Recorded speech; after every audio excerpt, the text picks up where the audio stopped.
Donc la vidéo que tu t'apprêtes à regarder, c'est en fait un extrait d'un live coaching de groupe qu'on a fait la semaine dernière.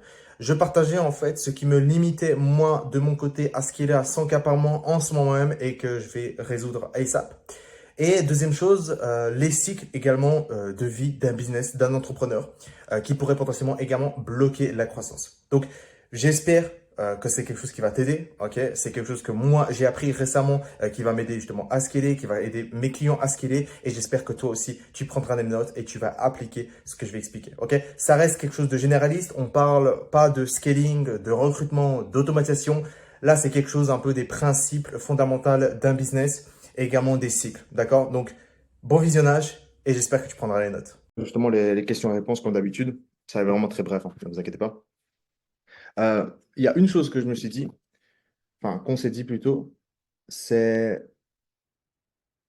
c'est en fait le volume est la clé en fait de tout. Euh, et ça, ça m'a mis un choc à quel point je me suis mis dans cette situation dans laquelle je me dis, bah, en fait, tu ne fais juste pas assez, quoi.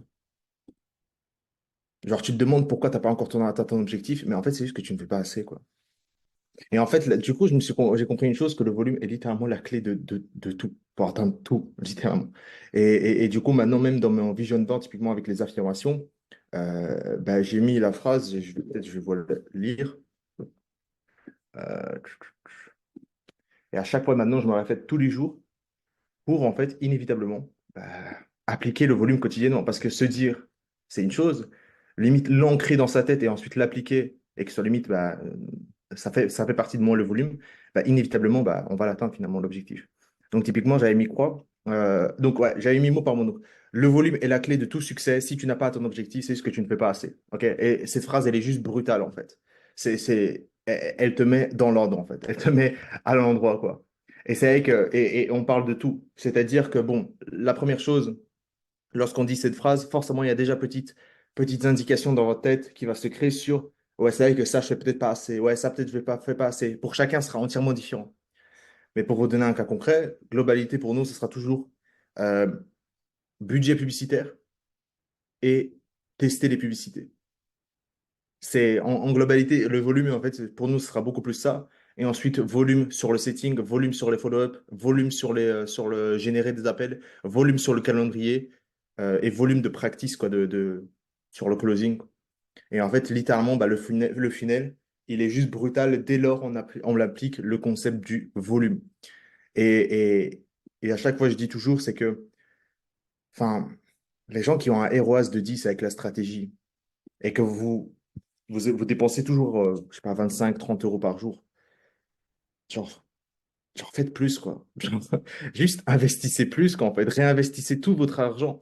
Ne soyez la pire erreur dans ce type de funnel et que du coup, pourquoi le fait que tu n'as pas encore atteint ton objectif, pourtant, tu as des closings qui rentrent potentiellement, des choses comme ça, c'est simplement l'aspect de tu gardes encore énormément d'argent pour toi. Parce que tu as encore cette crainte au niveau de l'argent. Parce que potentiellement, voilà, l'argent rentre, l'argent, ça fait du bien, ok, sur l'esprit.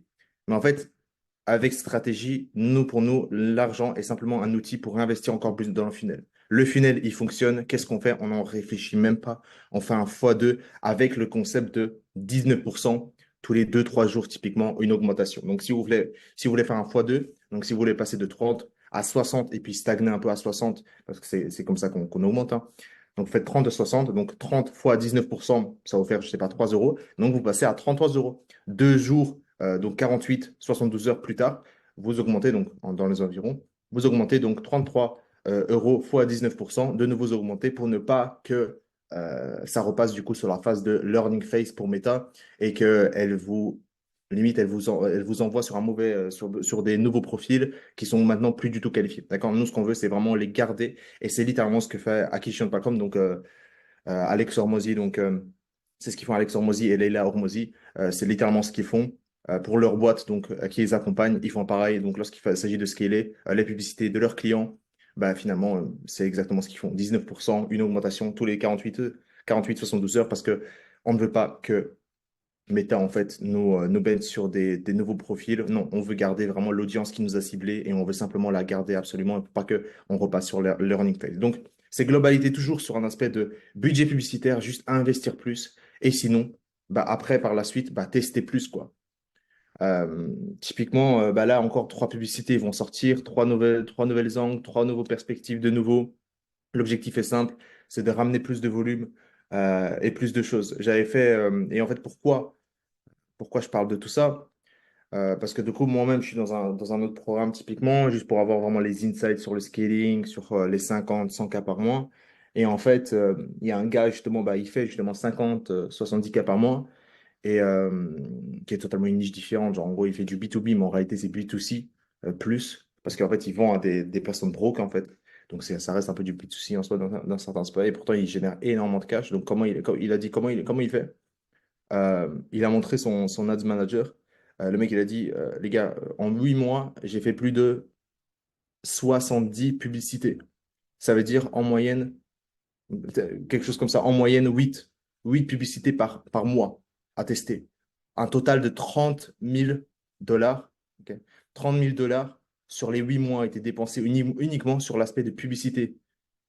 Il n'y a pas une question de comment scaler, faire ça. La seule clé, c'est le volume. Ok, il ne l'a pas dit, mais moi je l'ai compris. Le seul clé, c'est juste le volume. C'est faire plus, encore et encore et encore et encore, ne jamais s'arrêter en fait. Et surtout lorsqu'il y a quelque chose qui marche, dépenser inévitablement dessus. Et même lorsqu'on pense qu'on dépense énormément sur une publicité, on va dire 60-80, c'est encore pas assez. Montez à 100 euros, ok? Montrez au max que vous pouvez à 100 euros. Et puis, de nouveau, vous dupliquez la même publicité si elle marche encore. Vous dupliquez, vous la relancez euh, avec un âge différent. Et c'est finito. De nouveau, vous relancez, vous avez deux publicités gagnantes à 100 euros par jour. Là, ça va skyrocket en fait à fond, quoi. Donc, ça, c'est vraiment quelque chose où en fait le volume est la clé qui m'a. C'est ce que je me dis tous les jours. Et c'est là en fait où je pense qu'il y a une grande différence entre ceux qui font énormément de cash. Euh, genre, on parle de 100, 200 cas par mois à ceux qui font moins que ça, quoi. Pour moi, le plus étonnant game changer que j'ai entendu cette année. Non, mais, non, mais Johan, vraiment, c'est insane à quel point, lorsque tu te regardes, tu dis, tu penses que tu fais assez, mais lorsqu'on te dit que tu n'as toujours pas atteint ton objectif, c'est juste que tu ne fais pas assez. Et donc là, d'un coup, tu te dis, en vrai, tu as raison, quoi. En gros, tu penses que tu fais assez, mais en réalité, tu te dis, lorsqu'on te le dit, non, tu ne fais pas encore assez, quoi. Et non, mais c'est insane. Vraiment, ce truc, ce volume est la clé, c'est insane. Et ouais, à 100%. Et deuxième chose, je voulais parler, c'est le cycle un peu de la vie d'un business, hein, parce qu'on a toujours tendance à croire que tout est rose à chaque fois. Ce n'est jamais le cas, que ce soit pour moi, que ce soit plein de personnes dans le groupe, ou que ce soit pour tous les entrepreneurs en fait. Ici, la vie n'est jamais rose à 100%, d'accord? Euh, la vie est littéralement une fonction sinusoïdale, donc ça vient de Sam Ovens typiquement. On monte, tout va bien, d'accord? Donc là, c'est vraiment, oh ça va, je fais du cash, oh ça marche super bien, ah bah je suis trop content, d'accord? On est super content là ici, d'accord? Et puis d'un coup, il y a un moment où en fait, il y aura quelque chose où en fait, vous sentez qu'il y a quelque chose qui ne va plus. Et là, vous rentrez dans une zone dans laquelle c'est limite la dépression, stress, limite vous n'en pouvez plus en fait de cette période-là, ok? Vous êtes triste en fait à ce moment-là. Vous ne savez plus quoi faire. Vous ne savez plus quoi faire. Imaginons même un cas contraire.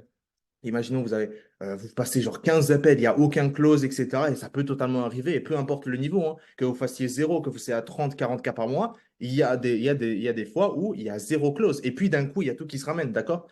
Donc, même durant une petite période, et ça peut même se résumer sur un mois, hein, il y a une semaine où tout va bien, une autre semaine où il y a zéro close, vous avez passé 20 appels durant la même semaine et il n'y a rien qui s'est passé, vous ne savez plus quoi faire, vous commencez à changer les choses. Et puis, bah, au mois de même, justement, vous ne savez plus quoi faire, etc. Et puis, d'un coup, prochaine semaine, de nouveau, tout va bien. D'accord? Et là, tout d'un coup, vous commencez à closer de nouveau classique 30, 40%, etc. Vraiment, c'est super. Et là, on peut littéralement sur toutes les timelines, c'est-à-dire en termes de journée. Ok, je pense que vous avez déjà vu les mêmes des entrepreneurs qui n'en peuvent plus. Soit ils sont super heureux dans la journée, puis bref, puis ils sont super dépressifs dans la journée, ils ne savent plus quoi faire, puis ça commence à devenir très bien, etc. Donc la timeline de jour, totalement possible. La timeline de semaine aussi. Au niveau du mois, totalement aussi. Et au niveau également des années aussi. D'accord? Cette timeline, elle est juste C'est le cycle et faut l'apprécier. Donc, qu'est-ce que moi je fais typiquement lorsque je suis dans cette période justement ici, ok? Parce que ça va arriver à tout le monde, d'accord? Ça arrive à tout le monde et il n'y a rien de mal, mais tant qu'on avance, c'est le principal. Moi, ce que je fais, déjà, premièrement, j'accepte. OK? J'accepte que je prends conscience aussi que ça fait partie du process. OK? Ça fait partie du process. OK? Ça fait littéralement partie du process. Je m'attends à potentiellement avoir des mois où en fait ça ne va pas, où je me sens pas très bien, où en fait je sais plus, je suis anxieux, ou c'est stressé ou quoi. Peu importe en fait que ça peut arriver, comment je me sens. Et ça, c'est tout à fait normal. OK? Peu importe la personne. OK?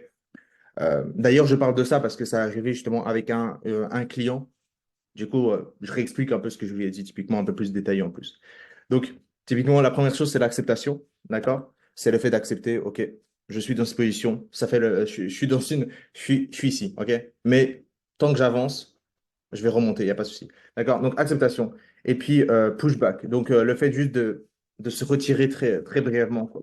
2, 3 jours, juste réfléter un peu, réfléchir sur la situation, pourquoi ça arrive en fait, se demander pourquoi ça arrive. Euh, Réfléchir sur pourquoi ça arrive. Moi, c'est ce que j'aime beaucoup bien faire sur le vision board. Donc potentiellement, je vais faire en fait un vision board. Mais en gros, moi, ce que j'ai une partie dans le vision board, euh, je vais voir si je peux pas vous montrer quelque chose. Ouais, ça va être dur. En fait, dans le vision board, en fait, c'est beaucoup plus complet comme ça, en fait. C'est que ça, c'est pas juste simplement une image sur une vision board où en fait il y a des petites images. En fait, c'est genre il y a plus de 5 7 pages, 8 pages, 10 pages, je pense, où en fait je les repasse tous les jours. Et en fait, bah, la première chose, c'est le Vision Board classique 2024. Donc du Q2 aussi, je le remets à jour à chaque fois, Q2. Je remets justement bah, jusqu'à présent, bah, de, de, de, de là en fait où j'ai démarré jusqu'à maintenant. Les prochaines steps, donc là je regarde forcément les prochaines steps qui m'attendent. Donc je vais atteindre ça, je vais atteindre ça. Donc vraiment avoir une projection claire en fait de son avenir. Et ensuite arrive justement l'héritage forcément de typiquement Mathéus, ok? L'héritage de Mathéus. Et l'héritage, c'est quoi? C'est tous les résultats clients, tous les gens qui m'envoient des messages, justement, mec, c'est super, vraiment, c'est excellent. Oh, j'ai fait autant juste par ça. Oh, ben, j'ai fait autant des résultats clients. Bref, juste montrer, juste pour se rappeler que, en fait, j'impacte, tu vois, j'impacte des vies. Les gens sont super contents, euh, que le produit est exceptionnel, que tout va bien, que juste comprendre que ce que tu fais, marche, tu changes des vies, et je te garantis qu'il y a pas de meilleure sensation pour se rebooster, en fait, à ce niveau-là, lorsque tu te sens mal. Parce que lorsqu'on se sent mal, des fois, on oublie, en fait. On a toujours cette projection peut-être lointaine en disant, ouais, mais je vais pas, peut-être potentiellement pas atteindre ce mois-ci les revenus, etc. Mais peut-être reconcentrons-nous sur la situation actuelle. Regarde ce que tu as déjà fait au préalable jusqu'à maintenant et regarde combien de vies tu as déjà impacté. Et ça, c'est vraiment un gros game changer. Quand j'ai dit ça à la personne, pour moi, c'était insane. Et en soi, même moi, en vrai, hein, franchement, c'est insane. Quand je l'ai ajouté ça, tu te dis, ouais, tu laisses des traces, en fait. Tu laisses des traces et c'est insane. Héritage, et ensuite, je mets justement objectif. Je vais faire forcément, je pense, un module dans le futur proche. Donc, objectif Q2. Donc, trois gros objectifs à atteindre. Et ensuite, c'est ouais, dernières affirmations. Ouais. Et au début, c'est les principes aussi de moi. Donc, principe aussi que je vis après. Objectif, hop. Donc, plus de ça. Et en fait, à ce moment-là, juste pushback, de ne pas prendre trop à cœur en fait sa situation, l'accepter, revoir littéralement bah, tout son plan du vision board. Donc, comme j'ai dit, vision board, c'est simplement, enfin, pour moi, c'est 10 pages, etc.